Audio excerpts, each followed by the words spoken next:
Hey guys, welcome back. I decided to redo this video on facing and turning with a left-hand turn tool. Get into a little bit more description, a little more detail, because obviously the need is there. So we're going to just restart everything from scratch again here. I've already squared up the cutter, and like I said, it's T6061 aluminum.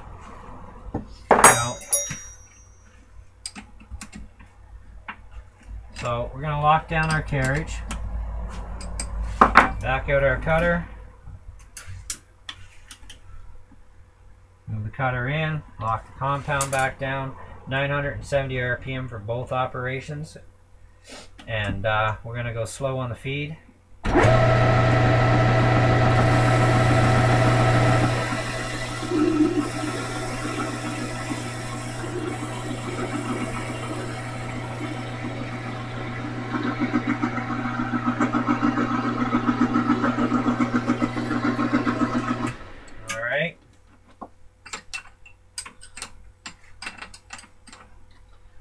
Unlock the carriage now.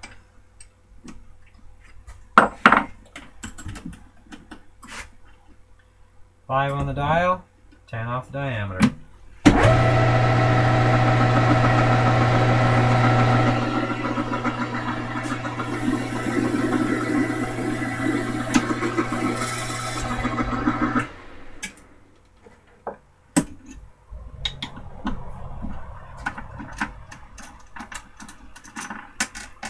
Okay, let's move this stuff over to the bench.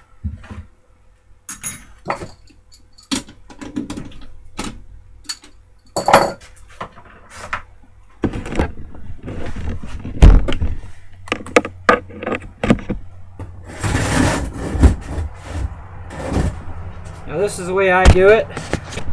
I'm not telling anybody to do this the way I do it.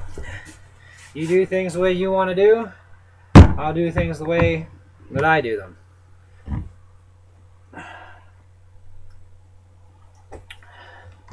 And just so you got an idea for clearance here, 43.5 thousandths of an inch clearance is what my cutter has away from the tool holder, so that this ensures that the metal can only contact the cutter itself.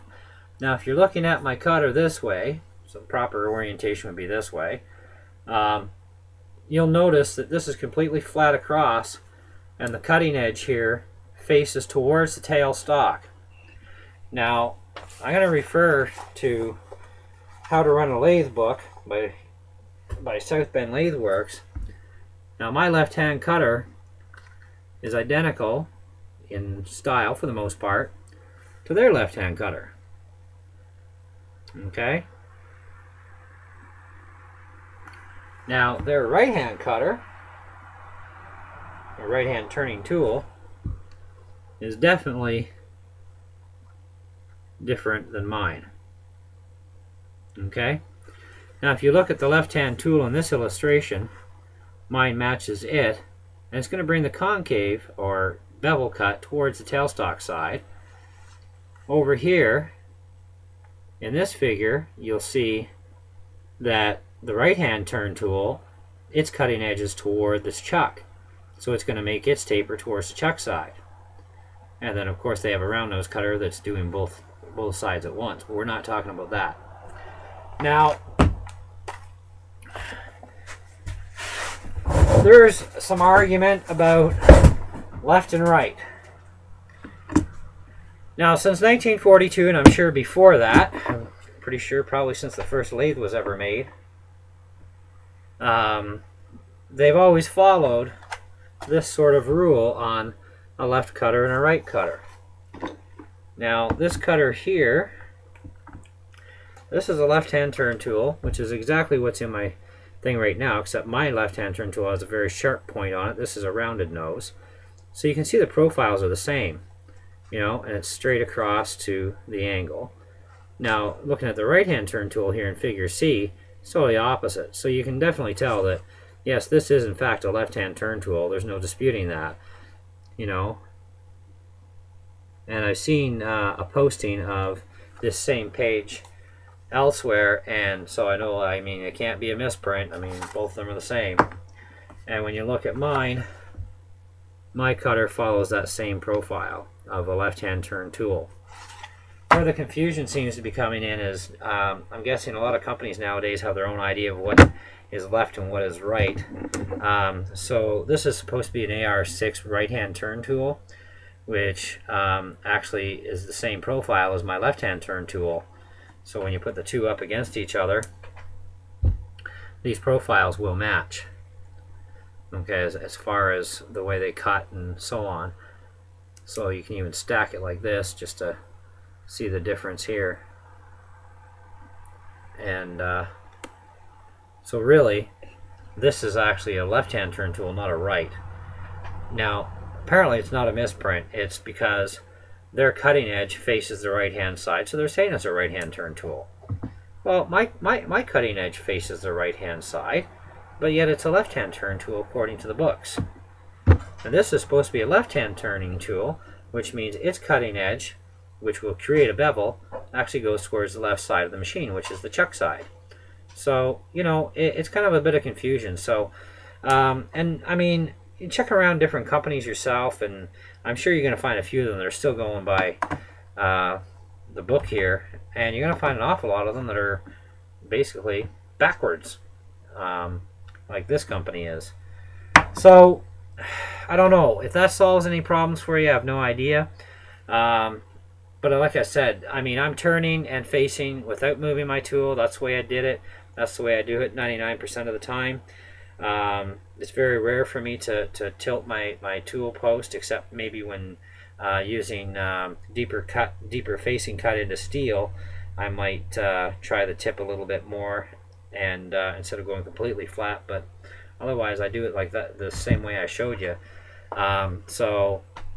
But that's left hand and that's right hand. That's the profiles. That's what I'm following by in the book versus the cutters. And I'm using a left-hand turn tool. And but that is how I do it. And you'll see too that, you know, the facing operation is nice too, with having the portion of that cutter slide its side piece against it, because it removes any lines that would have been there. They don't get a chance to go there. So it puts a really, really beautiful finish on the front. Now the side surface has very little cleanup to even worry about, you know, and I'm not taking heavy cuts, I'm taking deep cuts. The other thing is, if you want a perfect 90-degree in here between your outside and your shelf face here, you need to use an extremely pointy profile cutter, which is what I use. So this gives me my perfect profile that I'm after, you know, which I can't get that profile at all, you know, with a round-nosed cutter of any kind. So even indexible carbide cutters, I haven't got my hands on any of the really super duper high-end stuff. You know, for the purposes of what I do and whatnot out of this shop, I mean, this stuff is more than adequate. Gives me those perfect corners that I want. And I mean, hey, a lathe cutter tool, that's like, you know, $6. I mean, that's cheap. You know, and I can grind these several times before I have to replace them. So anyhow, hope that answered the questions. Hope the detail was a bit more. Tried to shorten the video a little bit more for you at the same time. You know, I mean, check the manufacturer of your tools, you know, and because I mean, to me, these are backwards. But that's just their new way of thinking, I guess. Doesn't mean it's a correct way of thinking. It's just a new way of thinking. This to me is actually the correct way of thinking and doing things, which is exactly how I've been doing it all this time with my cutters that I grind myself. I've been following the book on what's a left and what's a right cutter, which seems to be totally opposite to what these are. And anyways, take care, happy YouTubing, and we'll see you in the next video.